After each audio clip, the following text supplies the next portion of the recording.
नमस्कार साथियों, एक बार फिर मैं दीपंकर समझदार, चार्टर्ड अकाउंटेंट, आपका दोस्त और business growth associate. Stock market में हम लोगों को अगर जाना है तो सबसे पहले आप दूसरी चीजों को सीखने से पहले आप इंडस्ट्री जरूर समझ जाइए कि कौन कौन सी इंडस्ट्री काम की है, कौन कौन सी इंडस्ट्री लंबे समय तक चलेगी और कौन सी इंडस्ट्री में फायदा आगे होने की संभावना है। क्योंकि अगर कंपनी को फायदा होगा तो ही स्टॉक का वैल्यू बढ़ेगा, तो ही आपके स्टॉक का वैल्यू बढ़ेगा और आप ज्यादा अमीर बन सकते हो। तो इसके लिए आज मैं आपको बहुत सारी इंडस्ट्री बताने वाला हूं, एक एक करके ध्यान से सुनिएगा और उसमें कौन सा अच्छा लगता है वो आपको चूज करना है। और एक और फॉर्मूला मैं पहले बता देता हूं, अगर आपको कोई इंडस्ट्री चूज करना है तो आप देखना, अगर आप किसी भी तरीके से उस इंडस्ट्री के कंज्यूमर या कस्टमर हैं या हो सकते हैं, तब आपका नजरिया क्या रहेगा। ये वीडियो के लास्ट में मैं कुछ प्रश्न पूछने वाला हूं। तो सबसे पहले इंडस्ट्री है रिन्यूएबल एनर्जी। इसमें मैं आपको बताना चाहता हूं कि रिन्यूएबल एनर्जी बहुत ज्यादा इंपॉर्टेंट है, क्योंकि जो ट्रेडिशनल तरीके हैं जिससे हम लोग को एनर्जी मिलती है, इलेक्ट्रिसिटी मिलती है, उससे ज्यादा इनोवेटिव तरीके से अगर रिन्यूएबल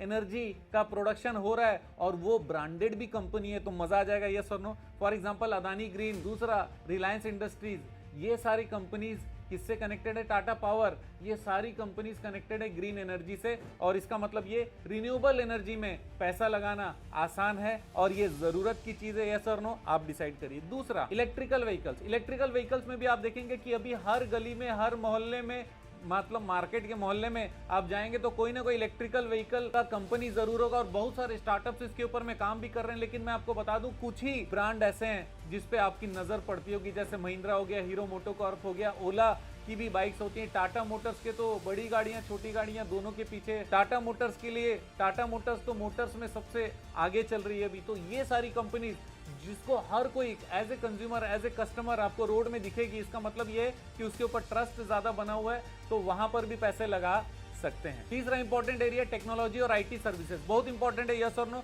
मैं आपसे बात कर रहा हूं, ये भी आईटी सर्विसेज का एक हिस्सा है। वीडियो बना रहे हैं हम लोग, पूरी टेक्नोलॉजी को यूज कर रहे हैं, उसके बाद यूट्यूब में अपलोड कर रहे हैं, उसके बाद आप भी टेक्नोलॉजी यूज करके, मोबाइल यूज करके उसको देख रहे हैं। इसके अलावा बहुत सारे सॉफ्टवेयर हैं, मोबाइल एप्लीकेशन हैं और पूरे देश में बहुत सारे बैंकिंग चैनल्स हैं। ये सारे जगह पर सॉफ्टवेयर, आईटी सर्विसेज जो प्रोवाइड करता होगा मास में, वो आपके लिए डिजायरेबल हो सकता है। फॉर एग्जांपल कौन कौन से होंगे? टाटा कंसल्टेंसी सर्विसेज, यस और नो? इसके अलावा विप्रो, इन्फोसिस, ये सारी कंपनियां आपको स्टॉक मार्केट में भी मिलेगी और इसको ट्रस्ट करने वाले पूरे बैंकिंग चैनल्स मिलेंगे, गवर्नमेंट चैनल्स मिलेंगे, जो प्राइवेट इंडस्ट्रीज हैं, बड़ी बड़ी कंपनीज हैं, वो ट्रस्ट करते हैं। एंटरप्राइज रिसोर्स प्लानिंग, ईआरपी के सारे सॉफ्टवेयर बड़ी बड़ी कंपनीज के लिए, चाहे वो इंडिया हो चाहे ग्लोबल, इन लोग बना कर देते हैं। इसी कारण यहां पर स्कोप कभी कम हो सकता है क्या? मुझे नहीं लगता। तो आप भी इस पे विचार कर सकते हो। अगला ई कॉमर्स और ऑनलाइन रिटेल। ऑनलाइन रिटेल में इंडिया मार्ट में आप जाइएगा, जो लिस्टेड है, आप देखेंगे कि जबरदस्त स्कोप है। उसने सोच का तरीका बदल दिया और वहां पर जाएंगे तो अगर आप सेलर बनना चाहते हो तो आपको परचेज करने का बहुत सारा जुगाड़ बनेगा। क्यों? क्योंकि कोई ना कोई परचेजर है और कोई ना कोई सेलर है। जो भी सेलर है वो इंडिया मार्ट के जरिए सेल कर सकता है, इंडिया मार्ट के जरिए परचेज कर सकता है। इसी तरीके से 197 कम्युनिकेशन, मतलब पेटीएम भी इसी कैटेगरी में आता है। तो जिस पे ट्रस्ट हो, अभी जैसे पेटीएम की बात कर लेते हैं, कंप्लायंसेस ठीक से नहीं थे तो वो कंपनी के शेयर कहां 850-900 से सीधा 400 तक पहुंच गए थे एक ही दिन के अंदर में। 1 से 2 दिन के अंदर में इतना बड़ा गिरावट, मतलब शेयर पूरा धंसने वाली बात है। कम्युनिकेशन कंप्लायंस के बारे में पहले भी पेटीएम को कुछ ना कुछ चेतावनी दी गई थी, लेकिन कुछ परेशानी थी, नहीं कर पाए। अब उसने टीम बनाकर उस पर काम कर रहे हैं। ये सारे न्यूज, अगर आप कोई कंपनी को चूज करने जाते हो तो उसके न्यूज, उसके पहले के परफॉर्मेंस, वो कहां पर ग्लिचेस करता रहा, कहां पर वो नए स्ट्रेटेजी बना रहे, इसके बारे में थोड़ा सा रिसर्च तो जरूर कर लीजिएगा। नेक्स्ट है टेलीकम्युनिकेशन, जैसे एयरटेल हो गया, वोडाफोन हो गया, ये सारे टेलीकम्युनिकेशन कंपनीज बहुत ज्यादा इंपॉर्टेंट है। क्यों? क्योंकि आप देखिए कि आपके पास में कौन कौन से कंपनियों के सिम चल रहे हैं और ऑप्टिकल फाइबर वाले कौन कौन से इंटरनेट कनेक्शन आपके पास में है, आपके आसपास हैं। आप देखिएगा कंज्यूमर जिसमें ज्यादा है ना, तो वहां पे प्रॉफिटेबिलिटी के चांसेस ज्यादा है। लॉन्ग टर्म ट्रस्ट जिस पे ज्यादा है वहां पर प्रॉफिटेबिलिटी के चांसेस ज्यादा है। एग्जांपल लेते हैं, एक गांव की तरफ गए हम लोग घूमने के लिए, तो बोले भैया यहाँ कुछ नहीं चलता, खाली जियो चलता है। एक और जगह गए, बोलते हैं एयरटेल चलता है। ज्यादा जगह पर जियो सुनाई दिया, कम जगह पर एयरटेल सुनाई दिया। इसका मतलब ये नहीं कि कम जगह पर एयरटेल है, इसका मतलब ये भी हो सकता है कि मैं कम जगह पर गया हूं। तो असेसमेंट किसको करना है? हमको करना है। लेकिन लेकिन इसका रिव्यू मिल सकता है ऑनलाइन, यस और नो? 100% मिल सकता है, आप भी देखिए। अगला हेल्थ केयर और फार्मास्यूटिकल्स, डॉक्टर दिवीज लैब हो गया, डॉक्टर रेड्डीज लैब हो गया, फोर्टिस हॉस्पिटल हो गया, ये सारे हेल्थ केयर में आते हैं। अगर हेल्थ केयर में आप और आपके परिचित में कोई भी ये सारी जो स्टॉक एक्सचेंज में लिस्टेड है, इसमें से कहीं पर कोई कंज्यूमर बनता है या फिर आपको लगता है कि उसका परफॉर्मेंस बहुत अच्छे हैं, क्योंकि एक खास बात होती है कि अगर कोई स्टॉक मार्केट में लिस्टेड है तो उसको अपने सारे ईयर्स के पूरे डेटा देने पड़ते हैं, फाइनेंशियल देने पड़ते हैं और सारे रिपोर्ट्स उसको पब्लिश करने पड़ते हैं और वो हमेशा ऑनलाइन अवेलेबल रहता है। लेकिन सर उसके लिए तो मुझे फाइनेंशियल एनालिसिस आना चाहिए। आप चाहते हो क्या फाइनेंशियल एनालिसिस कैसे करते हैं जानना? अगर हाँ तो नीचे कमेंट जरूर करिएगा, मैं एनालिसिस के लिए अलग से वीडियो जरूर बनाने वाला हूँ। नेक्स्ट है इंफ्रास्ट्रक्चर और कंस्ट्रक्शन, जैसे L&T हो गया, GMR हो गया, ये सारी कंपनीज इंफ्रास्ट्रक्चर और कंस्ट्रक्शन से रिलेटेड पूरे भारत में आपको हर जगह दिखेगा। अगर आप प्लेन में सफर करते हो तो आपको एयरपोर्ट में बहुत सारी जगह GMR दिखने वाला है, L&T कंस्ट्रक्शन कहीं पर भी बड़े कंस्ट्रक्शन साइट्स में आपको दिखने वाला है। इस तरीके से आप उन कंपनीज को चुनिए जिनका ट्रैक रिकॉर्ड भी अच्छा है, जिसमें कहीं पर कोई गड़बड़ नहीं है, कहीं पर कोई कंट्रोवर्सी नहीं है, जिसका टर्नओवर भी लगातार बढ़ते जा रहा है और उसके साथ ही साथ में उसको बड़े कॉन्ट्रैक्ट्स या गवर्नमेंट के कॉन्ट्रैक्ट्स भी मिल रहे हैं क्या? अगर हाँ तो फिर आप उस पर निवेश करने का विचार कर सकते हो। एक चीज क्लियर बता दूं कि ये पूरे वीडियो में मैं जो सजेस्ट कर रहा हूं ये सोचने का तरीका, और सोचने का तरीका बहुत इंपॉर्टेंट है, लेकिन निर्णय कौन लेगा? आप लोग है, क्योंकि मैं सिर्फ क्या दे रहा हूं? Food for thought. नेक्स्ट है स्पेशलिटी केमिकल्स इंडस्ट्री, बहुत इंपॉर्टेंट है क्योंकि केमिकल्स इंडस्ट्रीज में लगते हैं, इंडस्ट्री में बहुत सारे प्रोडक्ट्स बनते हैं और हर प्रोडक्ट के लिए कोई ना कोई केमिकल लगता है। मास प्रोडक्ट की जरूरत होती है। इंडिया में लगभग 150 करोड़ लोग हैं यहाँ पर जिनके लिए फुलफिल करना पड़ता है, लेकिन आपको ये देखना पड़ेगा कि इसमें टॉप कंपनीज कौन कौन सी है, जैसे Gujarat fluorochemical, CI industries etcetera. तो आप सबके परफॉर्मेंस को चेक कर सकते हैं। ये इंडस्ट्री भी ग्रोइंग है। आपको क्या लगता है? ये ज्यादा इंपॉर्टेंट। इसके बाद है डिफेंस एंड एरोस्पेस। आप देखेंगे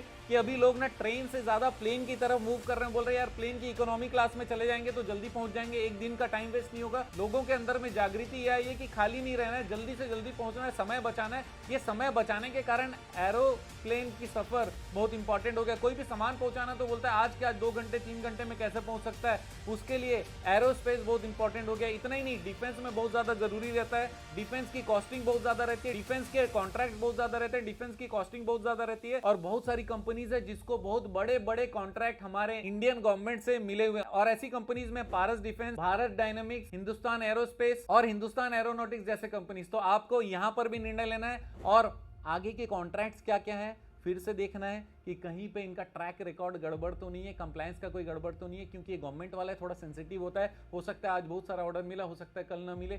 ये वाले डर को भी एक बार दिमाग में रखने की जरूरत है। लेकिन जो सालों से चले आ रहा है, जबरदस्त काम कर रहा है, उसका ग्रोथ भी सही है, उस पर विचार किया जा सकता है। इसके अलावा एग्रीकल्चरल और फूड प्रोसेसिंग कंपनी जैसे UPL, कोरोमंडल एक्सेट्रा, ये कंपनीज क्या करती हैं? एग्रीकल्चर से रिलेटेड प्रोडक्ट और उसकी प्रोसेसिंग पे काम करती है, क्योंकि इंडिया एग्रीकल्चरल प्रधान देश है। और यहाँ पर अगर एग्रीकल्चरल प्रोसेसिंग की यूनिट अगर हमने डाली है और उसको बहुत सही तरीके से चला रहे हैं, मार्केटिंग चेन सही है, सप्लाई चेन सही है और इसका डिस्ट्रीब्यूशन चैनल सही है, तो जबरदस्त काम करेगा। तो ये सारी चीजें अगर सही है, मैनेजमेंट अगर सही है, तो इसके बारे में रिसर्च कर लिया आपने, तो ऐसी कंपनीज में भी पैसा लगा सकते हो। वापस बता दूं, इनके भी ट्रैक रिकॉर्ड आपको देखने। और फाइनली पढ़ाई लिखाई की बात करें, एडटेक इंडस्ट्रीज भी बहुत इंपॉर्टेंट है, जैसे बायजूस हो गया, अनअकैडमी हो गया। ये सारी कंपनीज ऑल ओवर इंडिया में बहुत फास्ट ग्रोइंग है और यहाँ पर बहुत सारे पैसे लोगों के लगे हुए हैं, इन्वेस्टर के लगे हुए हैं और यहाँ पर स्टूडेंट्स भी हैं। ये पैसे लगातार कमा रहे हैं, इनके इनकम लगातार बढ़ते चले जा रही है। इसका मतलब ये है कि एजुकेशन तो जाएगा नहीं कहीं और इनका जो पैटर्न है इनोवेटिव है। और ये मैं 2 कंपनी का नाम लिया, ऐसे बहुत सारी कंपनी और हो सकती है, वेदांतु भी हो सकता है और भी बहुत सारी कंपनीज हैं, कोई भी हो सकता है। एडिटेक से रिलेटेड फैसिलिटीज जो प्रोवाइड करता हो, लर्निंग प्रोवाइड करता हो, कोचिंग प्रोवाइड करता हो, ये सारे लोग जबरदस्त काम कर रहे हैं और आगे भी काम करते रहेंगे। इसलिए आपको निर्णय लेना है। तो जितनी इंडस्ट्रीज मैंने बताई है, आप देखो सबसे पहले कौन सी इंडस्ट्री आपको अच्छी लगती है, 2-4 इंडस्ट्री चूज कर सकते हो। उस इंडस्ट्रीज में से कौन कौन से कंपनी और ब्रांड्स आपको अच्छे लगते हैं। बड़े ब्रांड चूज करना चाहिए क्या सर? बड़े ब्रांड भी चूज कर सकते हो, अपकमिंग ब्रांड भी चूज कर सकते हो, जिसका ट्रैक रिकॉर्ड थोड़ा अच्छा हो, जो अच्छे कमिटमेंट को पूरा कर रहा होगा। आप निर्णय ले सकते हो, आप सही काम कर सकते हो। नीचे कमेंट करना बहुत तगड़ा काम है, कर सकते हो क्या? देख लो, अगर हाँ तो फिर मजा आ जाएगा। आप जानते हैं मेरा मिशन है हमेशा आप लोगों की मदद करना और समय पर सारी जानकारी देना, तो बने रहेंगे मेरे साथ। वीडियो को शेयर जरूर करिएगा। आपका दिन जबरदस्त और शुभ हो।